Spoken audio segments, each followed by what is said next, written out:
নমস্কাৰ স্বাগতম জনাইছো আপুনি চাই আছে প্ৰাইম টাইম 18 মই গীতাশ্ৰীৰ প্ৰথমে মিয়া মিউজিয়াম প্ৰসংগ গোৱালপাৰাত বহু বিতৰ্কিত এই মিয়া মিউজিয়াম মুকলি হোৱাৰ পিছতে এতিয়া হৰব হৈ পৰিছে বিভিন্ন দল সংগঠন লগতে শাসকীয় পক্ষৰ বিধায়কসকল আৰু প্ৰাক্তন বিধায়ক যথেষ্ট প্ৰতিক্ৰিয়া সৃষ্টি হৈছে পুনৰবাৰ আৰু এয়া তেওঁলোকৰ দাবী নাছিল বুলি দাবী কৰিও AIUDF এ সমৰ্থন কৰিছে মিয়া মিউজিয়ামৰ প্ৰতিষ্ঠাক আৰু শাসকীয় নেতাই আনকি তৎকালে মিয়া মিউজিয়াম ভাঙি জ্বলাই দিয়াৰো জনালে আহ্বান চৰকাৰলৈ মিয়া জনগোষ্ঠী জিন্দাবাদ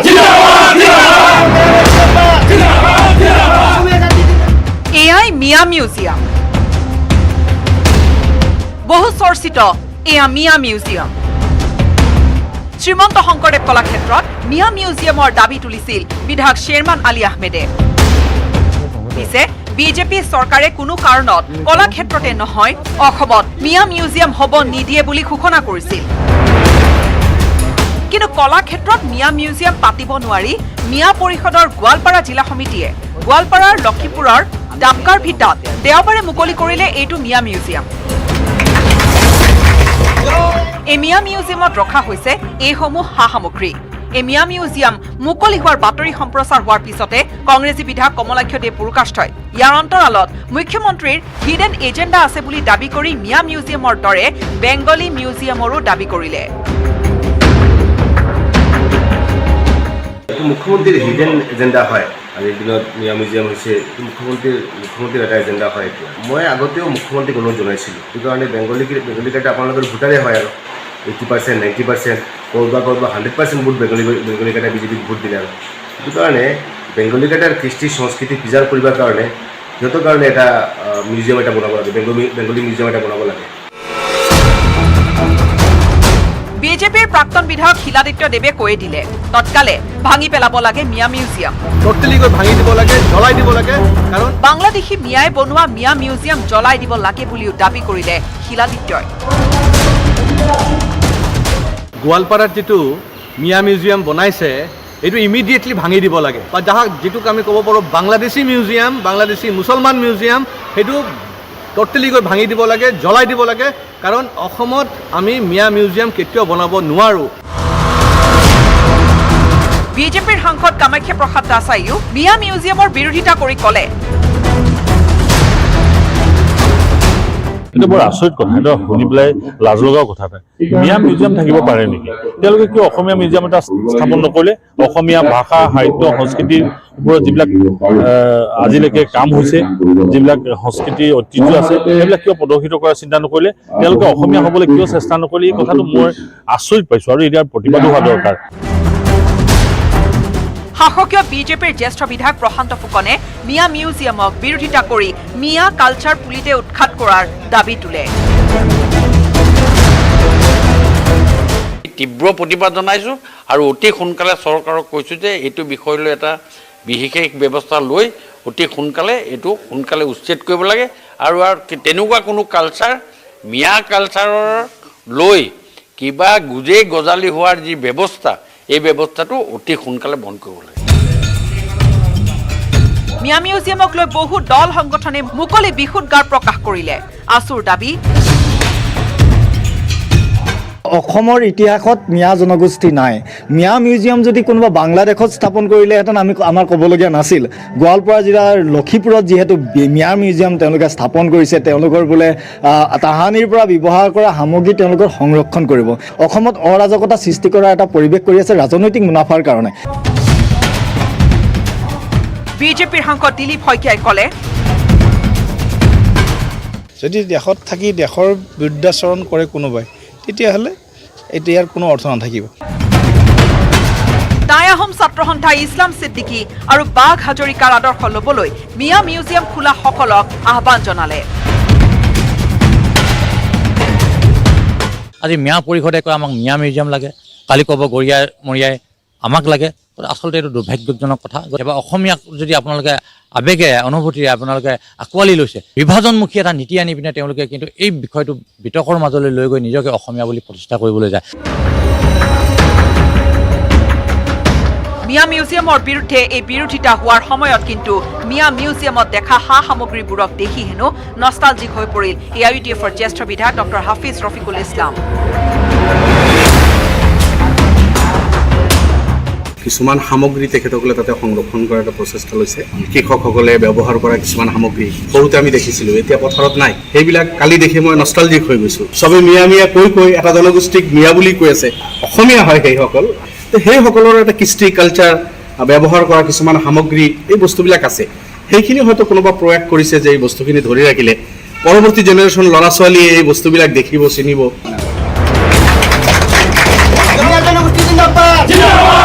মিয়া মিউজিয়ামক লৈ এই বিতৰ্ক আৰু বিৰোধিতা হোৱাৰ সময়ত কিন্তু চৰকাৰৰ তৰফৰ পৰা এই পৰ্যন্ত কোনো মত প্ৰকাশ কৰা নাই। Bureau' report, news 18 Assam north east.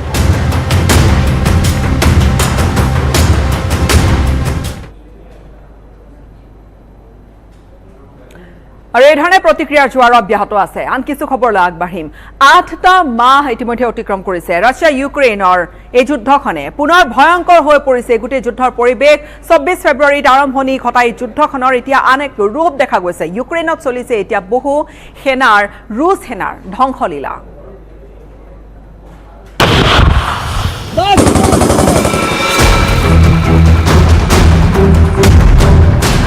24 October ৰাছিয়াৰ ইউক্ৰেইন আক্ৰমণৰ 8 মাহ। 24 ফেব্ৰুৱাৰীত আৰম্ভ হোৱা যুদ্ধখন আকৌ ভয়ংকৰ হৈ উঠিছে।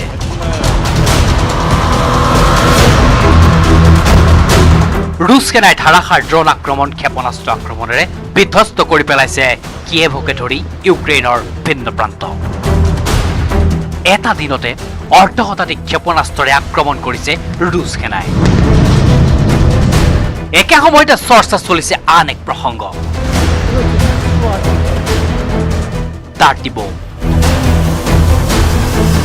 ডাৰ্টি বোমেৰে প্ৰত্যাক্ৰমণ কৰিবলৈ সাজু হৈছে ইউক্ৰেইন। এই অভিযোগ আনিছে মস্কোই। কিন্তু কি এই ডাৰ্টি বোম? সাধাৰণ বোমাৰ সৈতে তেজস্ক্ৰিয় পদাৰ্থ সংযোগ ঘটাই নিৰ্মাণ কৰা এই বোমাই বিধ্বংসী বিস্ফোৰণৰ লগতে বিস্তীৰ্ণ অঞ্চলত ভয়াৱহ প্ৰভাৱ পেলাবলৈ সক্ষম। মানৱ সভ্যতালৈ ভাবুকি আনিব পৰা এনে আক্ৰমণ যুদ্ধত নিষিদ্ধ। মস্কোৰ অভিযোগৰ বিপৰীতে ইউক্ৰেইনে নস্যাৎ কৰিছে ডাৰ্টি বোম সাজু কৰাৰ কথা। ডাৰ্টি বোম প্ৰসংগত ৰাছিয়াই অভিযোগ কৰিছে যেতিয়া এনে দুষ্ট অভিপ্ৰায় ৰাছিয়াৰহে আছে বুলি মন্তব্য কৰিলে ইউক্ৰেইনৰ ৰাষ্ট্ৰপতি ভলদিমিৰ জেলেনস্কিয়ে।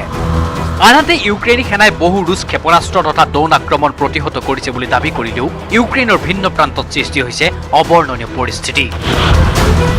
এয়া দক্ষিণ ইউক্ৰেইনৰ মাইকলিভ চহৰৰ ধ্বংসস্তূপৰ দৃশ্য। ৰুছ ক্ষেপণাস্ত্ৰ আক্ৰমণত বিধ্বস্ত হোৱা চহৰখনৰ দৃশ্য। ইউক্ৰেইনৰ এইখন চহৰতো আছে পাৰমাণৱিক শক্তি প্ৰকল্প। লক্ষণীয়ভাৱে ৰুছ সেনাৰ এইবাৰ আক্ৰমণৰ মূল লক্ষ্য শক্তিখণ্ড,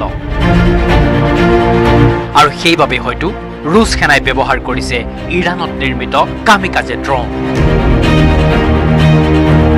এই ড্ৰোন লক্ষ্যস্থানত যিকোনো দিশৰ পৰা আক্ৰমণ কৰিবলৈ সক্ষম। সুৰক্ষা বেষ্টনীৰ সুৰুঙা বিচাৰি আক্ৰমণ কৰাৰ ক্ষেত্ৰত অধিক কাৰ্যক্ষম কামিকাজে ড্ৰোন। লক্ষণীয়ভাৱে এই ড্ৰোনৰ জৰিয়তে একাধিক লক্ষ্য নিৰ্দিষ্ট কৰাও সম্ভৱ। বাৰে বাৰে লক্ষ্য সলনি কৰাৰ প্ৰযুক্তিৰে সমৃদ্ধ কামিকাজে ড্ৰোনে ইউক্ৰেইনৰ কিমান ক্ষতি কৰিছে সেয়া স্পষ্ট। দেশখনৰ ৰাজধানী চহৰখনৰ লগতে বিভিন্ন চহৰ এতিয়া অন্ধকাৰত বুৰ যোৱাৰ ছবিৰ পৰা। ইউক্ৰেইনৰ অতি কমেও 30% শক্তি প্ৰকল্প ধ্বংস কৰিবলৈ সক্ষম হৈছে ৰুছ সেনা। বিদ্যুতৰ অভাৱত অন্ধকাৰত বুৰ গৈছে খাৰ্কিভ চহৰো। খোৱা পানীকে ধৰি বিভিন্ন সমস্যাত পৰিছে চহৰখনৰ লোকসকল। শীতৰ আগমনৰ বাবে অধিক ভয়ংকৰ হৈ উঠিছে বিদ্যুতৰ অভাৱ। কেৱল সেয়াই নহয়, ৰুছ সেনাৰ ধাৰাসাৰ আক্ৰমণৰ বাবে আহত ইউক্ৰেইনী সেনাৰ চিকিৎসাতো ব্যাঘাত জন্মিছে। লক্ষণীয়ভাৱে ইউক্ৰেইনে প্ৰতিদিনে শতাধিক আহত ইউক্ৰেইনী সেনাক চিকিৎসা প্ৰদান কৰি আহিছে।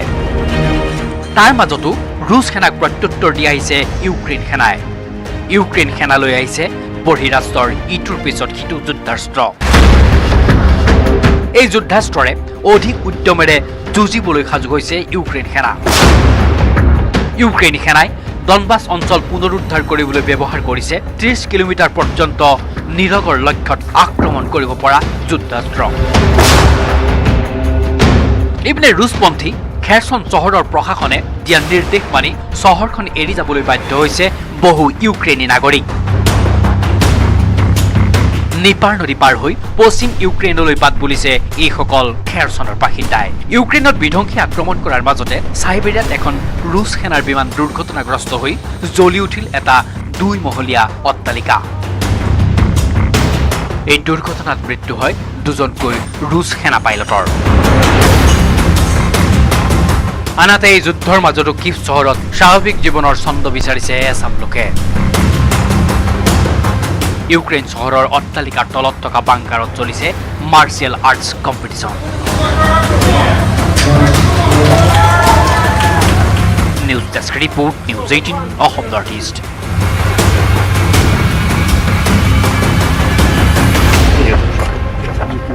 Кізлики, торчанки, беці, до християнських часів. আজি দীপাৱলী আৰু দীপাৱলীৰ দিনা আজি কাৰ্গিলত প্ৰধানমন্ত্ৰী নৰেন্দ্ৰ মোদী কাৰ্গিলত উপস্থিত হৈ ভাৰতীয় সেনাৰ সৈতে দীপাৱলী উদযাপন কৰিলে। প্ৰধানমন্ত্ৰীগৰাকীয়ে ভাৰতীয় সেনাক দীপাৱলীৰ শুভেচ্ছা জনোৱাৰ লগতে তেওঁ বিতৰণ কৰিলে মিঠাইও। দীপাৱলী উপলক্ষে সেনা জোৱানৰ সৈতে তেওঁ মত বিনিময় কৰিলে, কিছু অন্তৰংগ কথা পাতিলে, লগতে দেশ প্ৰেমমূলক গীতো গুণগুণালে প্ৰধানমন্ত্ৰীগৰাকীয়ে।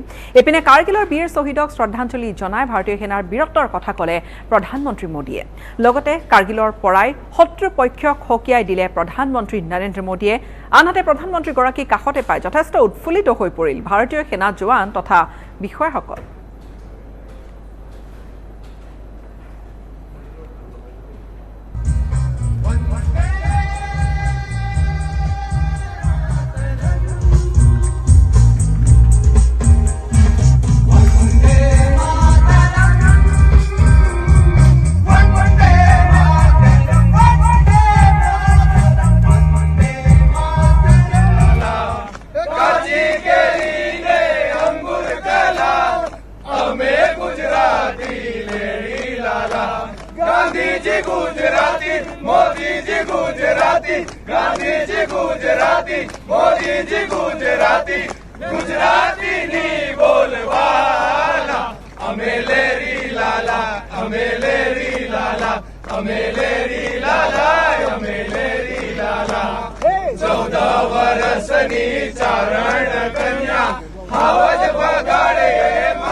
दिवाली का अर्थ है आतंक के अंत के साथ उत्सव, आतंक के अंत का उत्सव। यही कारगिल ने भी किया था।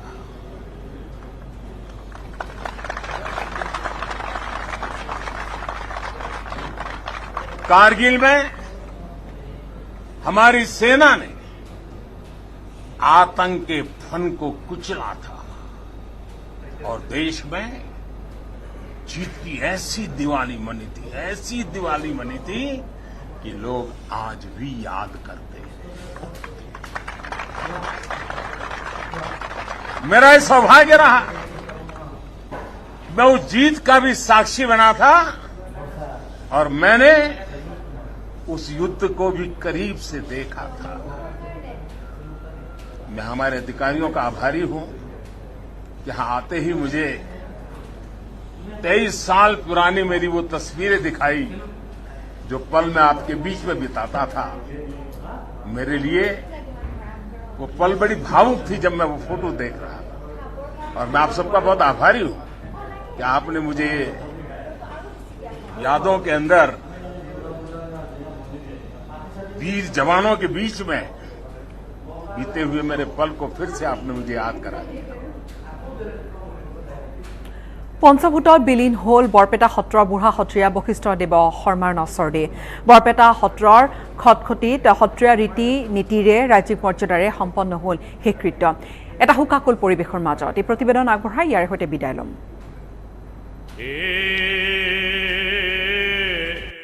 কৃষ্ণ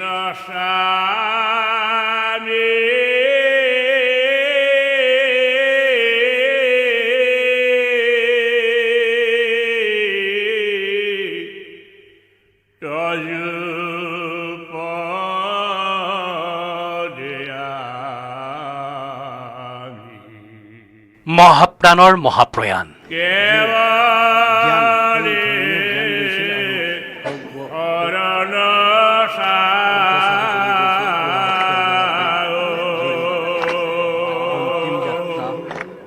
পঞ্চভূতত বিলীন হ'ল বৰপেটা সত্ৰৰ বুঢ়া সত্ৰীয়া বশিষ্ঠদেৱ শৰ্মাৰ নচৰদেহ বৰপেটা সত্ৰৰ খটখটিৰ পূব পাৰে সত্ৰীয়া ৰীতি নীতিৰে ৰাজ্যিক মৰ্যাদাৰে সম্পন্ন হয় শেষকৃত্য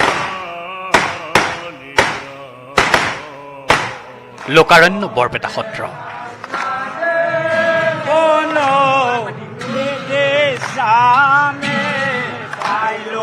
ল'ৰাৰ পৰা বুঢ়ালৈ সকলোৱে যেন ভাগ ল'লে অন্ত্যেষ্টিক্ৰিয়াত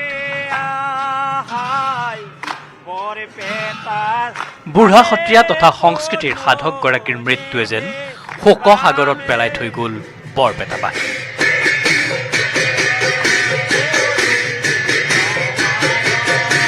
দুদিন ধৰি জনাৰণ্য হৈ পৰা পৰিৱেশে তাকেই গুচালে বৰপেটাবাসীয়ে যেন হৰিনামেৰে শোক প্ৰকাশ কৰিলে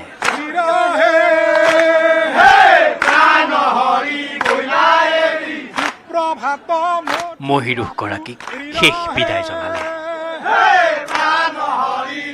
বুঢ়া সত্ৰীয়াগৰাকীৰ নশ্বৰ দেহত শেষ শ্ৰদ্ধাঞ্জলি জনাবলৈ পুৱাই বৰপেটাত উপস্থিত হয় মুখ্যমন্ত্ৰী ডক্টৰ হিমন্ত বিশ্ব শৰ্মা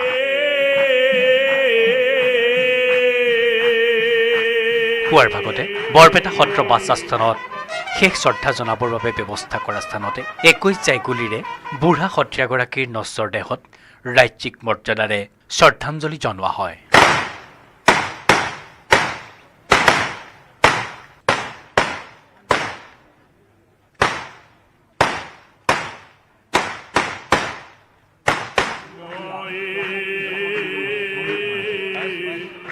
উপস্থিত থাকে মুখ্যমন্ত্ৰী হিমন্ত বিশ্ব শৰ্মা মন্ত্ৰী কেশৱ মহন্ত ৰণোজ পেগু ৰঞ্জিত দাসৰ লগতে কংগ্ৰেছ সভাপতি ভূপেন বৰা বিৰোধী দলৰ দলপতি দেৱব্ৰত শইকীয়াকে ধৰি বহুজন বশিষ্ঠদেৱ শৰ্মা ডাঙৰীয়াৰ মহাপ্ৰয়াণত অসমৰ ৰাইজ আজি শোকস্তব্ধ হৈ আছে আজিৰ এই সময়ছোৱাত মই সমূহ ৰাইজক পুনৰ এবাৰ তেওঁলোকৰ শোকৰ লগত সমভাগী হৈছোঁ বিদেহী আত্মাৰ সদ্গতি কামনা কৰিছোঁ আৰু তেখেতে যাতে সদায় অসমবাসীক আশীৰ্বাদ দি থাকে তাৰ বাবে কামনা কৰিছোঁ অসমৰ বিশেষকৈ বৰপেটা সত্ৰীয়া সমাজ অসমৰ সত্ৰীয়া সমাজকে অসমীয়া সমাজকে আহ্বান জনাইছোঁ যে গুৰুজনাৰ যি সৃষ্টি কৃষ্টি আৰু সেইখিনিক আমি ধাৰাবাহিকভাৱে ধৰি ৰাখিব লাগিব আৰু যাৰ কাৰণে গুৰুজনাক শংকৰদেৱক জগতগুৰু বুলিনো কিয় কোৱা হয় জগতগুৰু আধ্যাত্মিকতাৰ কাৰণে কোৱা নহয় এশৰণ নাম ধৰ্ম প্ৰচাৰ কৰাৰ কাৰণে কোৱা নহয় শ্ৰীমন্ত শংকৰদেৱে 101টা কলাৰ অধিকাৰী পৃথিৱীত আজিলৈ তেনেকুৱা ব্যক্তি জন্মগ্ৰহণ কৰা নাই আৰু জন্মগ্ৰহণ কৰিব নোৱাৰে তাৰ পাছতে বুঢ়া সত্ৰীয়াগৰাকীৰ নশ্বৰ দেহ সাঙিত তুলি প্ৰদক্ষিণ কৰোৱা হয় সত্ৰৰ ঠোল তিনিহাতীৰ বাটচৰা তিনিওটা বাটচৰাতে পৃথকে পৃথকে জনোৱা হয় শেষ শ্ৰদ্ধাঞ্জলি আৰু তাৰ খন্তেক পিছতে বৰপেটা সত্ৰৰ খটখটিৰ পূব দিশে জ্বলি উঠে বুঢ়া সত্ৰীয়াগৰাকীৰ নশ্বৰ দেহৰ চিতাৰ জুই পঞ্চভূতত বিলীন হ'ল মহাপ্ৰাণৰ অধিকাৰীগৰাকী বুঢ়া সত্ৰীয়াৰ দায়িত্ব শিক্ষক তথা শংকৰী সংস্কৃতি অহলি গীতৰ সাধকগৰাকীৰ শেষ বিদায়ে যেন একত্ৰিত কৰি থৈ গ'ল সমগ্ৰ বৰপেটাবাসী